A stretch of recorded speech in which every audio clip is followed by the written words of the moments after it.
I work for Freely Publishing. I do most of their, I do their U.S. events, and yeah, I help them out with all sorts of little other side projects as well. All right, well, off screen we talked about how awesome Freely is, but let's get into this box set for Blade Runner. So. Sure. So this just came out. It was a very successful Kickstarter.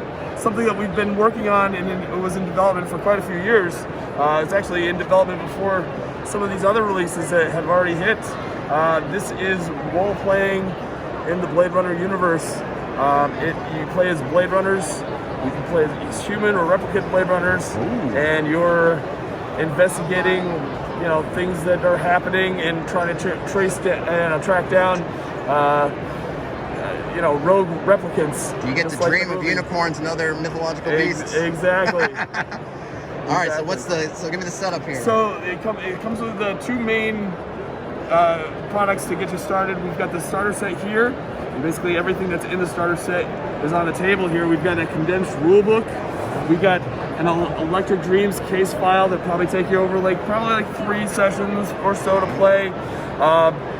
You're going to be playing up to 4 Blade Runners, trying to figure out something that's happened at like a nightclub. And yeah, I'm not going to spoil it for everybody, but it's really super cool. And then it's kind of open-ended, so it kind of lets your players kind of determine how they want to ultimately finish the case. It's super rad.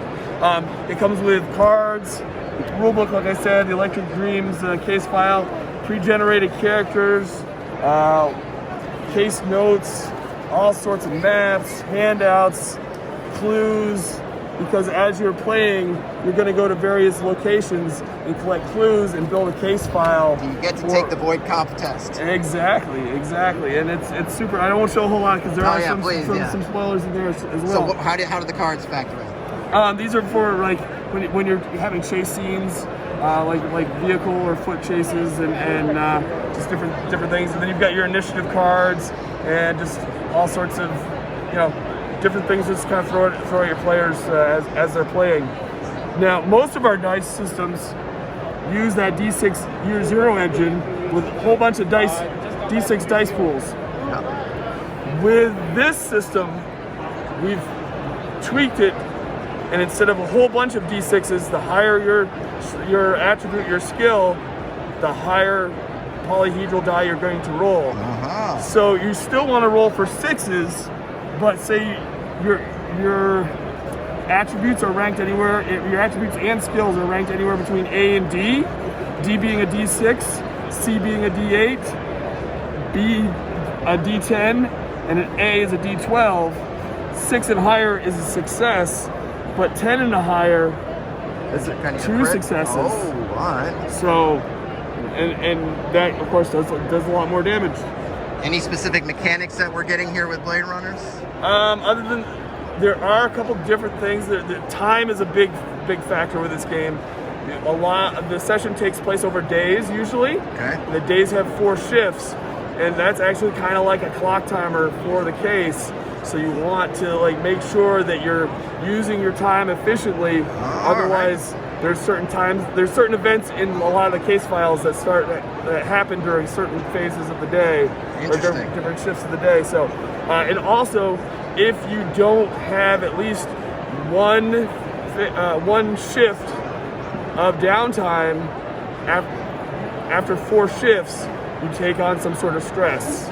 So you gotta get your rest in. So it does have that you've got to use your time wisely, but you also have to give yourself time to kind of relax. Nice. How much do you get to interface with kind of like the Metropolis or sort of dark Quite Metropolis? a bit. Yeah,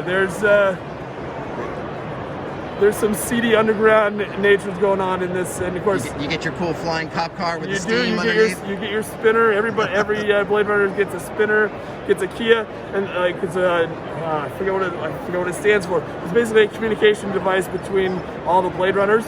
Because I'll be honest with you, this is kind of an interesting situation where this game, they actually want you to split your party. Oh, interesting. So you can cover more ground. Oh, well, that makes sense. So you're more efficient that way. Now, does this fit into the timelines of the various movies? Where does it slot in? It does. It slots in. In fact, this case file right here, you might even see some some familiar or recognize some familiar NPCs in the case file that you're given. From which era? Blade Runner original or 2049? The first one. All right. Yep. Really So, awesome. Anything else you want to mention as far as like something that sets Blade Runner? I mean, there's so much that sets Blade Runner apart, but if there's... I mean, it's just a cool. I love how this dice system fits for this setting. Like, because when you think of Blade Runner, you think of technology, you think of something that's really efficient, and rather than all those D6 dice pool, all those D6s that you're rolling, most of the time you're only rolling 2 dice, and that's just really super quick and simple. And I love that, and I think that that's just genius. Just goes to show you how brilliant I think that our CEO Thomas Aronson is with this Year Zero engine, where you can adapt it and make it fit every single. Because Alien has its own dice pool system with those mechanics, and it fits incredibly well. I think what he's done with Blade Runner also is just incredibly well. I will tell you that this book, this product line, was also written by Joe LaFavi. Joe LaFavi, it was the licensing manager for the IP. Huge fan, and basically when we got approached with this license, he was like, I would love to have the honor of writing this, and he's just done a phenomenal job. So if you're a Blade Runner fan at all, like, this is just a great source book. It's just, I think you're gonna love it. All right, now the last thing. Sure. Can you give me one cool moment that happened the last time you played Blade Runner? Blade Runner, let me think here. Okay. Doesn't have to be success, failure, just something like... So, there are certain situations in one of the scenes, and I hate to, I love it because we're playing this Electric Dreams scenario, so I don't want to spoil it for anybody, but there's certain situation in one of the scenes that the players, it's pretty vital for them to find out, and they never ask the question.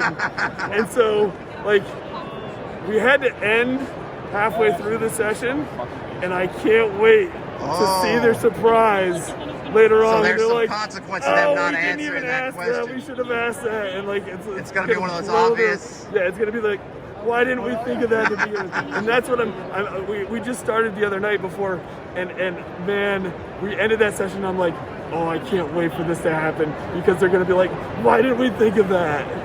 Oh, that's awesome. Well, thanks so much for showing this off. Absolutely. How's your PAX been? It's been amazing. We want to thank the community for coming out and supporting everything that we do. This has just been a phenomenal event, as always, and we appreciate everybody that supports us.